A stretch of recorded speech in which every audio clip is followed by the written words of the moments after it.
কার্যত ডিসেম্বরের শুরুতে ফের একবার বাঘের আতঙ্কে গৃহবন্দী হয়ে পড়েছে দক্ষিণ চব্বিশ পরগনার পাথর প্রতিমা ব্লকের শ্রীধরনগর গ্রাম পঞ্চায়েতের উপেন্দ্রনগর গ্রামের বাসিন্দারা। গত রবিবার এই গ্রামেরই পাশে ঠাকুরাইন নদীর তীরে জঙ্গল এলাকায় বাঘের পায়ের ছাপ দেখে আতঙ্ক ছড়িয়ে পড়ে গোটা গ্রামে। খবর দেওয়া হয় বন দপ্তর এবং স্থানীয় পুলিশ প্রশাসনকে। এই মুহূর্তে আমি রয়েছি সেই উপেন্দ্রনগর গ্রামের ঠাকুরাইন নদীর তীরের জঙ্গল লাগোয়া এলাকায় এবং একেবারে এই জঙ্গল লাগোয়া এলাকা যেখানে বন দপ্তরের পক্ষ থেকে ইতিমধ্যেই নাইলনের জাল দিয়ে ঘিরে ফেলা হয়েছে। বন দপ্তর থেকে মনে করা হচ্ছে এই পথ দিয়েই লোকালয়ে ঢুকেছে বাঘ এবং গতকাল রাতেও বাঘের গতিবিধি এই এলাকায় লক্ষ্য করেছেন বনকর্মীরা।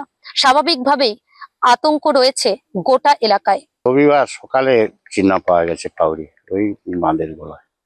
দেখে আমরা ফরেস্টারকে ফোন করি, ফরেস্টার এসে দেখে বলছে যে হ্যাঁ কনফার্ম এসছে, জানোয়ার এসছে এখানে। ওরা এখানে তদন্ত করে দেখলো যে পাউরিটা পরপর চলে গেছে দক্ষিণ। ওই টাইগারের টিম এসছে, ওরা তিন খাদি হয়ে খোঁজ করছে কোথায় গেছে। ভয়ে আতঙ্কই আছি, তাও চলাফেরা করতে হবে, খেতে হবে, বাড়াতে হবে। ঘরের ভিতরে তো আর বসে থাকা সম্ভব না, বাড়াচ্ছি। তারা ডিউটি দিচ্ছে, জাল ফাল দিয়ে ঘিরে, হ্যাঁ জাল দিয়ে ঘেরছে। খুব আতঙ্কে আছি আমরা। ছেলে মেয়েদের স্কুলে নিয়ে যেতে পারছি না এবং নিজেরা বাড়াতে পারছি না। দিন রাত খুব আতঙ্কে বা ভয়ের মধ্যে আমরা বাস করছি। আমরা চাইছি যে আমরা নিরাপত্তায় থাকি বা বাঘ তাড়াতাড়ি ধরে নিয়ে যাক, আমরা সুরক্ষা ভাবে যাতে থাকতে পারি সেই চেষ্টা। বন দপ্তরের তরফে 60 জনের একটি কুইক রেসপন্স টিম তৈরি করে এই গ্রামের বিভিন্ন প্রান্তে মোতায়েন রাখা হয়েছে।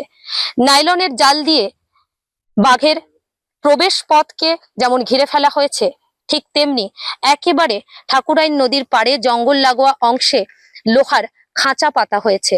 রাতেই ছাগলের টোপ দেওয়া হবে বাঘ ধরতে।